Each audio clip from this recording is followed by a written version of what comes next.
Wus dumugi titiwahyane mangsa ladat Widana. Pambadaling Sirat Maja pinanganten sang sastra mangarup. Jengkaring Sri pinanganten kalamun Cinandra.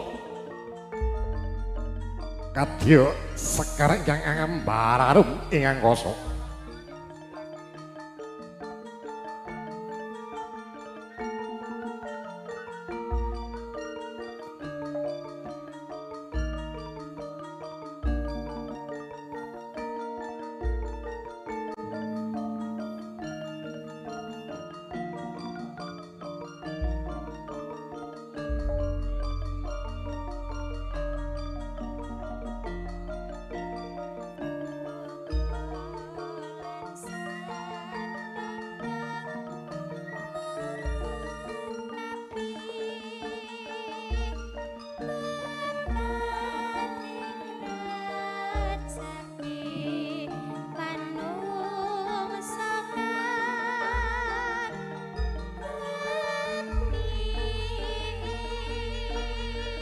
Lat lang ing driya mangu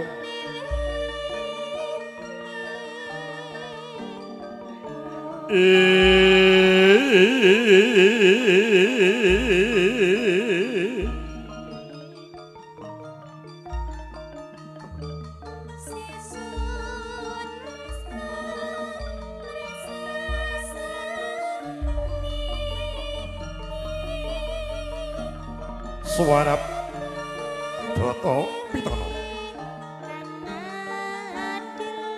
Sumila Pandang wonten saleben sastra maragyan ana teja anguma praba yen to kadulu katingal biren sinau kating labang tinitiplek sawri sindur semujinggo mangkrang koso saleben sastra maragyan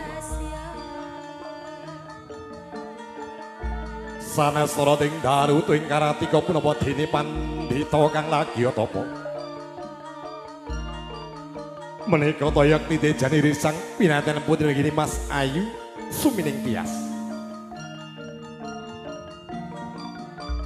inga samangang rasu busana prames waring narendra yang miya saking panti busana tumadak wonten ing karasi gading dampar kencana ingkang sampun arinangga ing satatane narendra risang pinantu nehangi risang prames wari katembeng lumaksana kagandeng deng rama ya ibu kawistara ing saun para ramaja ingkang agem busana sarwa mantesi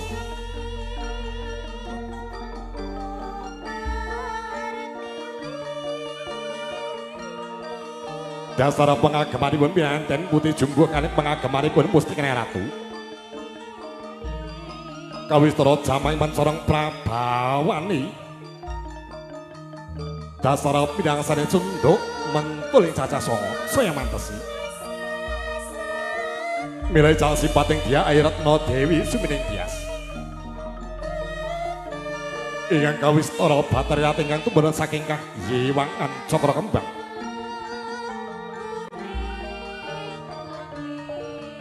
sanajan pinanten putri datan kurang-kurang indahi kalamun Cinandra babasan tuwa rupa kurang condra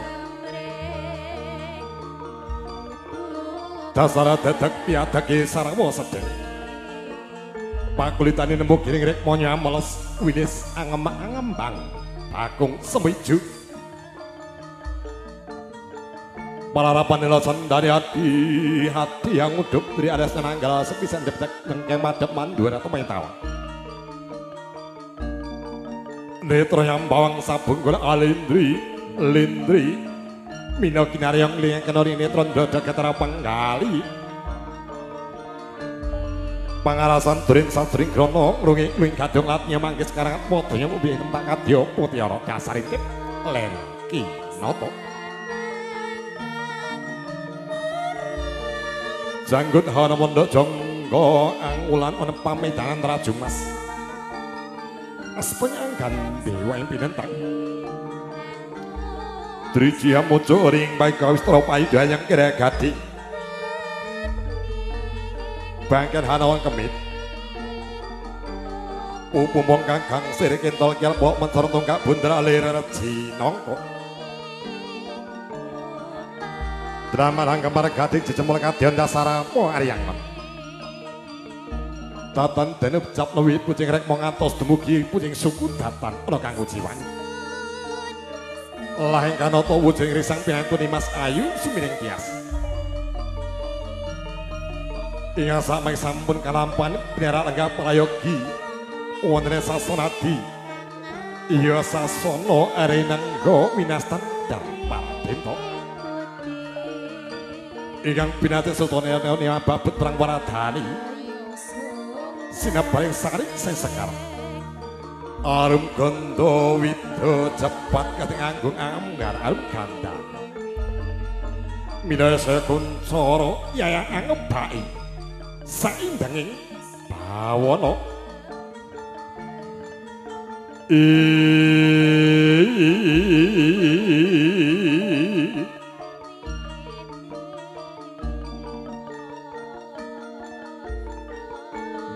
sinikek ngrengkong so lukanata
Duniki ngujung ngarasanipun propunden puji syukur alhamdulillah pikantuk berkat donga panjenengan sampun kadadiaken nginipun ingkang mogati bawa sampun Ibu Suli betul Sri Atmojo binanganten pesampun kasembeden sedya iwangi sampun minggah wonten setinggil binaturata kaparanipun mangki diasta Pak Samuri nah nggih diasta mirsani foto nggih kapan belum tinampi wujud ing Kalapotaru Dewa Daru imbal kantos Nduk Wong Ayu Putri Domas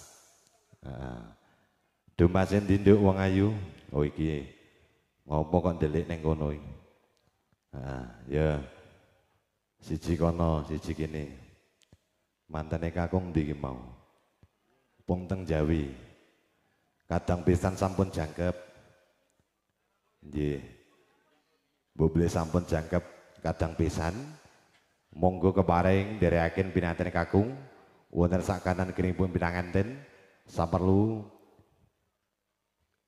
paring pandonga pangestu kunjuk dhateng pinanganten inggihipun Adicara Adat Widi Widara Panggih.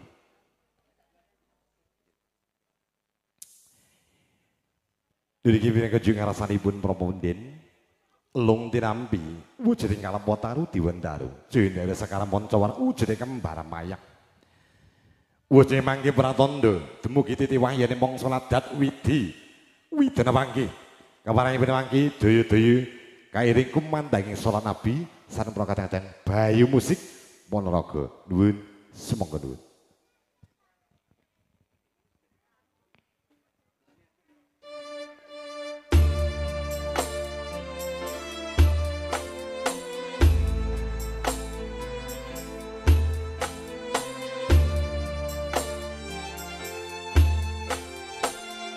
Kasuwun tamu undangan jumeneng satawis kagem menghormati dawuh pinanganten.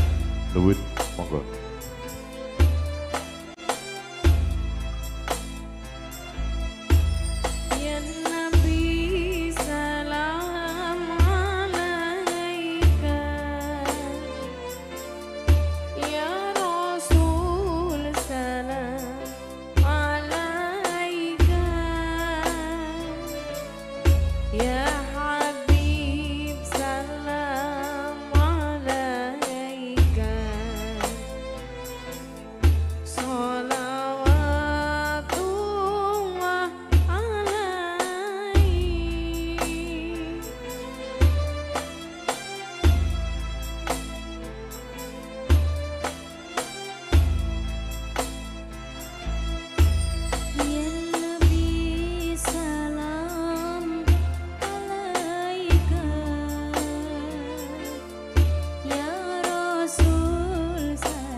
suwarap tidem permanem tanana sabawani warang alisik gegodo datene basa mirana datan sami wantun lumampah ingkang kapiyarasa lamat swaraning pradangga binarong aling waranggane kang manyut anyut kang tinabuh dening para kadang campura sari bayu musik kaya-kaya nderek memuji marang niptaning kang maha kaosang tumandum ing dawaning kaki semnyanganten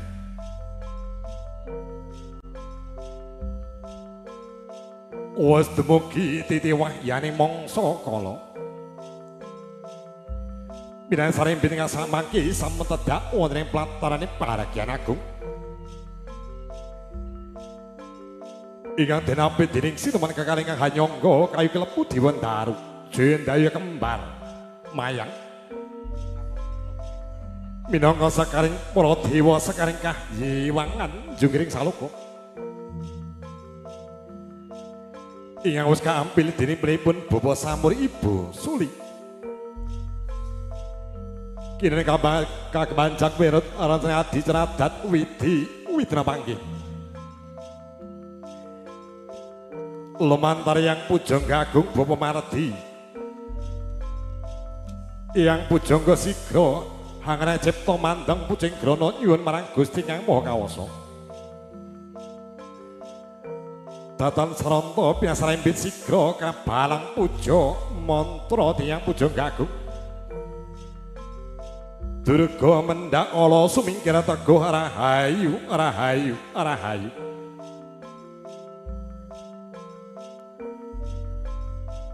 Pinanten kakung kalahan putri datan mantra siji Iyah Rino ning kadi dene nunggal Iyah Rino Kawistara dadak piadake datan ana prabedane Kawistara kembar ing dalam busanane Dewi kembar ing pasuryan Pinanten kakung raka Mas Bagus Darasana dani Mas Ayu sumiring tias kalamun cinandra bebasan kadi dene Jambe Sinigar umpamya sedaya kalamun sinawang lumah kalang kurwipun siji candrehan lamun to ginigit nunggal rasani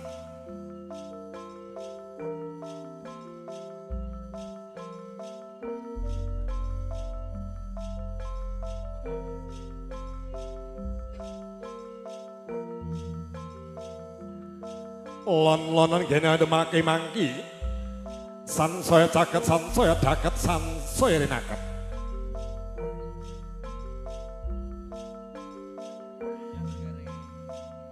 kadere kairing dening Kang Rama Ibu imangke sampun minggah wonten sitinggil Binaturata lenggah jajar semanding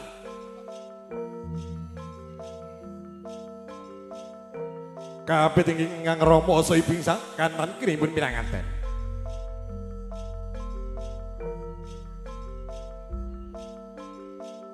sak sampunipun tumata lenggah jajar semanding sasana dampar rinengga imangke Ibu nini kali cacai sigra samekteng gati sawaking diri jengkara saking sasana palanggan kebarang meranti saking arantane adi ceradat widono kudang kencana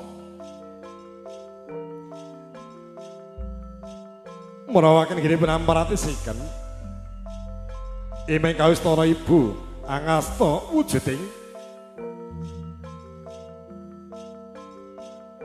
Bokor kencana kaisi dening Tirata Suci Prawitasari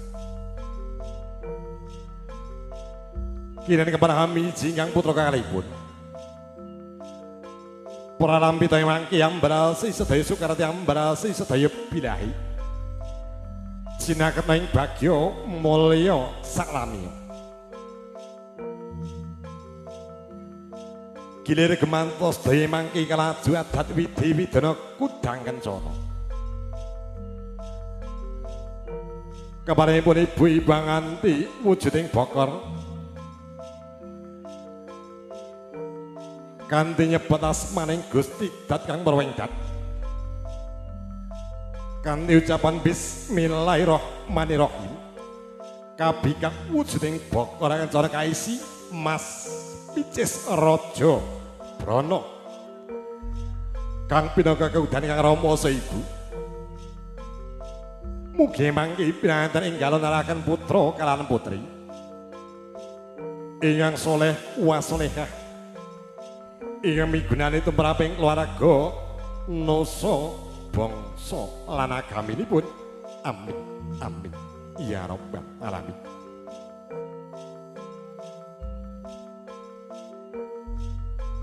Usih mangke sampun keparang paring-paringipun adat Widi Widana Kudang Kencana dari kembali Bujana Andraina sate sampun tumata kapritaken dening Ibu Purapini Sepah Undre Wongkon padukan batik kademangan Gandawida Kebel Ponorogo sate semangke sampun paring-paring imbal gantos nginipun adat Widi Widana Karobongan gila digemata semangke Mbak Idul Paes saking Nur Makeup Salon duwun sumangga duwun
Miat langling karang wanga klarawandahan moncar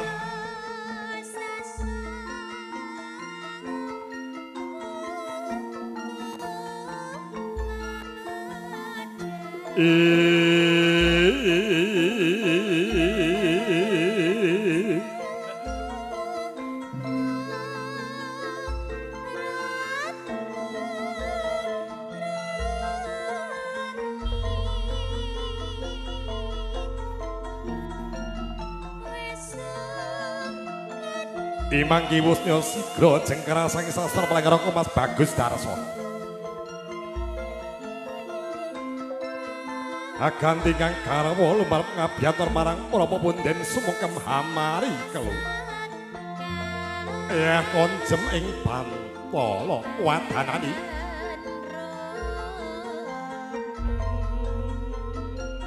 persasat kaya dene popes bayu kang tapis dari kanan impian salimbit ndodok ases sedang sumungkem pepadan yang Rama Ibu semendaring paradayatan bangkit sinayutan sakala ing elus pamedangan impian salimbit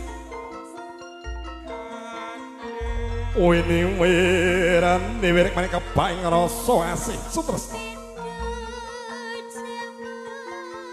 manggat darunane jara sumungkem ing waswa pepadan ingkang Rama Ibu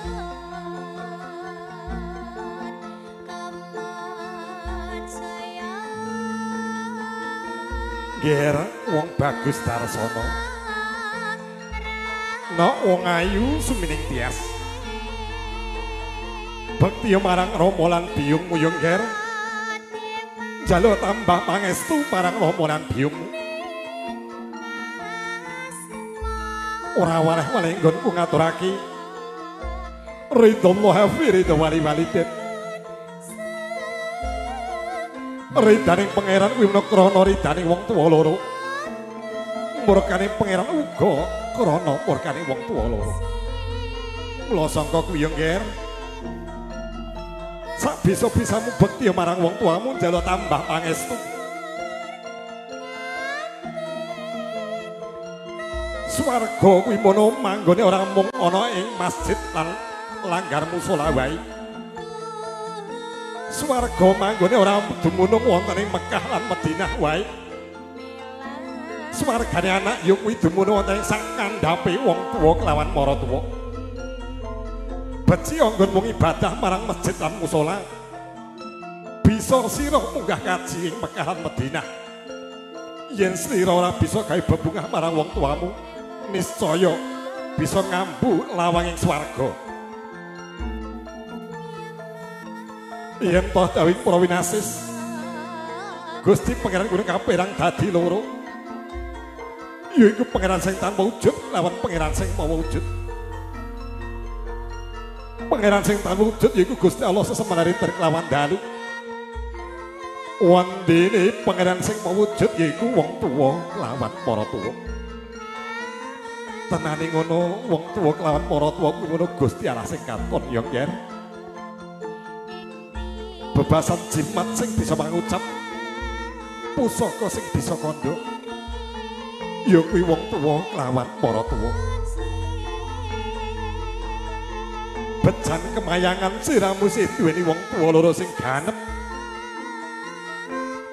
Aja nganti getun keduwung wong tuwa wis ora ana lagi njaluk tambah donga pangestu. Imbal kantos nduk wong ayu simiring tias bekti marang Raka Mas Bagus Darsana. Nduk wong ayu simiring tias wanita kudu wani tata madhep mantep lan mitu marang Kang Den Switani. Wong wadon kuwi mono balung sempal iga wekasing wong lanang. Mula aja sok wani-wani marang garwamu. Kepara bekti marang garwamu. Wong ayu sumiring tias.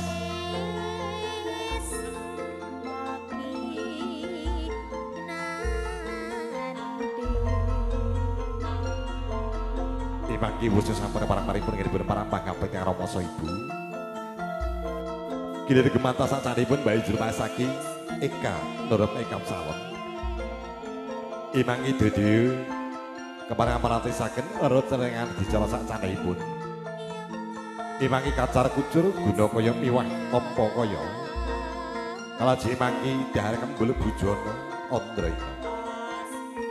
Monggo Mas Darsana keparang jumeneng sekar Mas Darsana. Nggih, jumeneng Mas Darsana. Ajeng mriki, serong mriki. Nggih.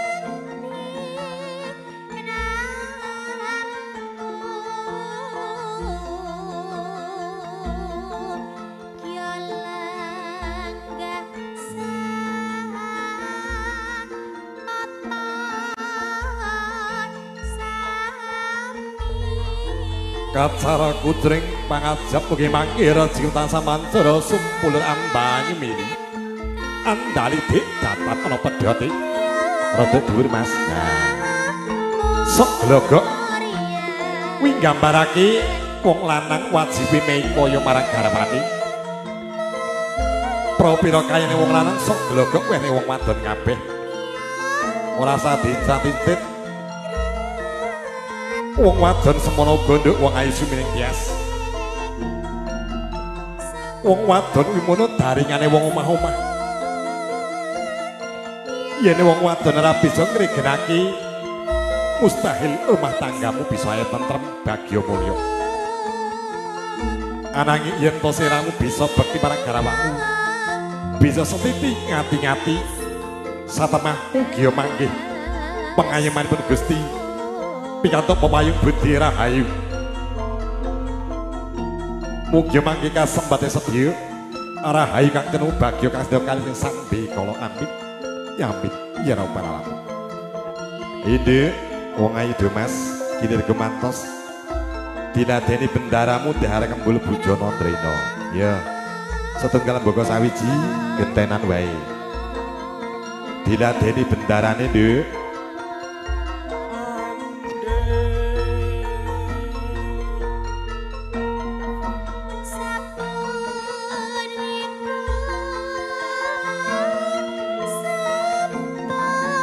Ya.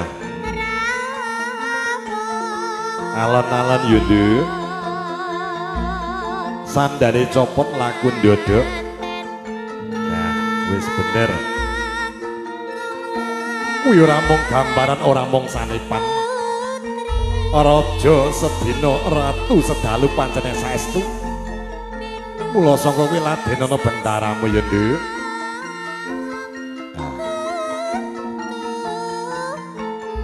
Sabda resi tan kena ola-wali apa pangucaping sarwa dadi. Mbak Suming Tias pegang piring dulu. Mas Darsono tangan kanan pegang sendok, tangan kiri pegang dagu. Nah, pegang dagu Mas tangan kiri. Nah, gen kita mesra.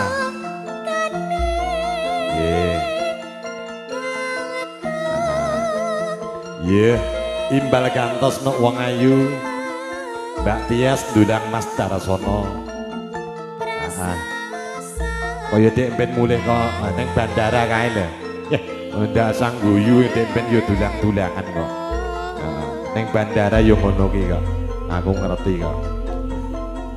Terus dulang-dulangan dar sesarengan. Dar kembul bujana ndana wujuding sekul jene. Sekul punar. Ing pangajap mugya emang seketang gilar-gilar semunara sahyani. Kadi dene raja teratung ing kebak ing kamulyan. Sampun. Ayo Ndik dipundhut. Imbal gantos nok wong ayu do Mas. Baret dahar terus unjuk genjo salib. Ya. Ayo gilir kemantos.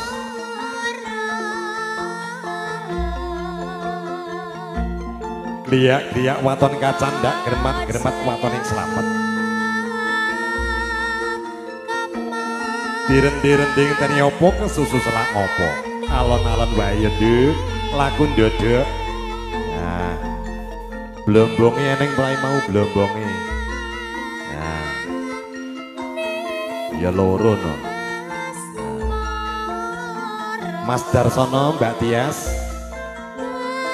Mas Darsono niku toya mambu donga ditelasake. Ya, diunjuk sarana sesarengan.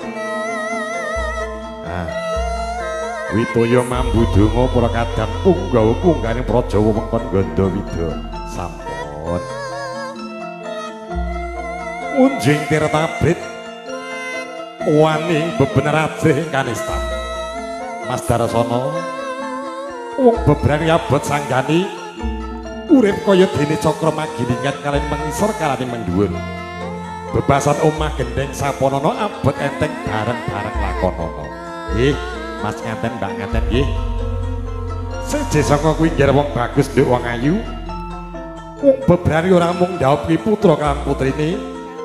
Uga njodhokake wong tuwa sak klorone sanak sedulur kabeh tangga temarone. Mula sangka kuwi aja nggur mikir senengmu dhewe. Mikir senengi wong tuamu, sanak sedulur tangga temaromu. Kanjeng Nabi wis paring dawuh khairun nas anfa'uhum linas. Bejo-bejane manungsa yang bisa manfaat miguna tumraping tiyang sanes. Monggo Mas, jero foto. Sinigek nguling gongso lokananta.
Imbal gantos ibu tukira keparang jengkar ibu.